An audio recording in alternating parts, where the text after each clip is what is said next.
Today we're going to talk about how to stop flatulence. Now, the average person, according to they, farts between 5 to 15 times a day with no odor. Now, you might be sitting down there saying, I fart more than that, or I fart less than that, or I don't fart at all. But this is an average person. So it's kind of like saying the average person consumes 145 pounds of sugar per year. Well, I consume 0 sugar in a year.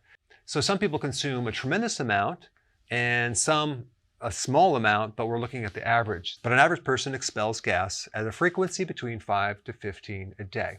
Now, there's been times in your life that you may have experienced this more, depending on what you eat. For example, if you're in college and you eat this thing called Hormel chili, for example, you may experience more flatulence. I know for me, I had a problem in my late 20s when I was trying to become a vegan for a few months. It didn't really work out. But if you have a problem now, I'm going to show you exactly what to do to resolve it. Now, since we're on the topic of farts, I have to bring up cow farts and burps, okay? Because if you do a search on flatulence, the first, I don't know how many pages will talk about how cows are farting and burping and releasing about 160 to 320 liters of methane per day. And that's basically causing the global warming, et cetera, et cetera. But if you actually dig into all the data and research, you're going to find some real interesting things about that counter that theory and give you some of the data that's missing and never included when they're talking about this topic. And I'm going to put that research down below, but between 1990 and 2007, the global cattle and buffalo population increased by a factor of 125 million extra cows and buffalo on this planet. And during that period of time, there was 0 increase in methane. But this data is always omitted when they're talking about this topic. So again, when you're trying to evaluate information, you really need to have all the information to come up with the right conclusion. There are many other things that are much bigger in contributing to more methane than cows. All right, so what causes flatulence?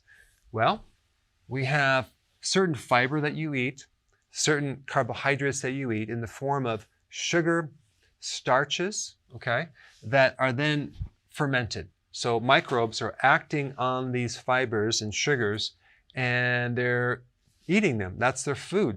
And as a byproduct, hydrogen is released and then methane is also released. Now, this process should occur in your large intestine. It should not occur in the small intestine. When it does, you get what's called SIBO, small intestinal bacterial overgrowth, and that can create a lot of gas and a lot of problems. And one of the causes for SIBO is a lack of stomach acid. In fact, one of the big causes of gas in general is a lack of stomach acid. As we get older, we lose the acidity in our stomach. If we take antibiotics, we start losing the stomach acid. If we take antacids, we lose the stomach acid. There's a lot of things that we're exposed to that can contribute to less stomach acid. Now, if we don't have the right pH in our stomach, between like 1 and 3, which is very, very acidic, food gets undigested. And if it's undigested, everything below the stomach has a more difficult time breaking that food down. And that creates all sorts of strain and stress on the enzyme production from your pancreas, from the gallbladder releasing bile, from the small intestine to do its work. And then you can start getting fermentation in the small intestine. And again, that's called SIBO. And this is where a person starts consuming fiber, okay, even from vegetables, and they really just blow up like a balloon. And they're confused because they're saying, well, I'm eating this good, healthy food. Why do I feel so bad? They can have very severe bloating and pain and very severe gas. It's simply because you have these bacteria that are in the wrong place and we're getting fermentation in the wrong place. So here's the solution to lack of stomach acid. Betaine hydrochloride. The chloride contributes and improves the hydrochloric acid, okay? So this breaks down and helps you build up your stomach acid. It works great. These come in tablets. You can take a couple, okay, it might make a slight difference, but I always recommend take a little bit more because sometimes you might need 6, 7, 8 at a time to create the effect that you want, especially in the beginning. And over time, you'll need less and less and less because your body will start just making more to the point where you won't need any help building your stomach acid. And I also recommend a couple herbs that are really good for digestion. Ginger, really, really good for not just helping you with gas, but to help release bile, to help release enzymes, and also to help with any type of spasms going on in the small intestine or tightness. So it just allows you to relax more in that area so you can digest. Any type of mint is really good for digestion, and fennel. Now, what about apple cider vinegar? Is that good? Well, if you actually look up some of the credible sites on Google, it'll tell you there's no research that says that drinking apple cider vinegar will help you with digestion. But my opinion is I don't really care if there's a study or not. I know it works. I've done it myself. I've given it to my patients. It works on a lot of people. And who's going to spend the money on the research on apple cider vinegar? Unless you own an apple cider vinegar company, no one's going to spend that money. Instead, most of the money in researching digestive problems is going to be funded by medication. Who can afford to spend money on research on digestive problems? Pharmaceutical companies, not your average Joe that wants to do a study on apple cider vinegar. But there is some research on acetic acid and slowing your digestion down so the enzymes in your small intestine can start acting on the food and contribute to more complete digestion. And so the faster the food goes through your digestive system, the less complete the digestion is going to be. I mean, just think about if someone has diarrhea, right? Food could go right through you undigested. But if there's something that can slow down the digestion, like apple cider vinegar, and consuming enough fat at the meal, the rest of the digestive juices can act on that food and really break it down to the point where you don't get these problems with gas and extra methane and bloating and other related symptoms. So both betaine hydrochloride and apple cider vinegar are really good to reduce flatulence and hopefully get rid of it completely. All right, now let's talk about food intolerances like lactose intolerance, right? This is not a true allergy, but you're just intolerant because you don't have the enzymes to break down this milk sugar. So anything dairy can create a lot of gas. A lot of people have a problem with this. Now you can take enzymes for that or just avoid dairy. Then you have gluten.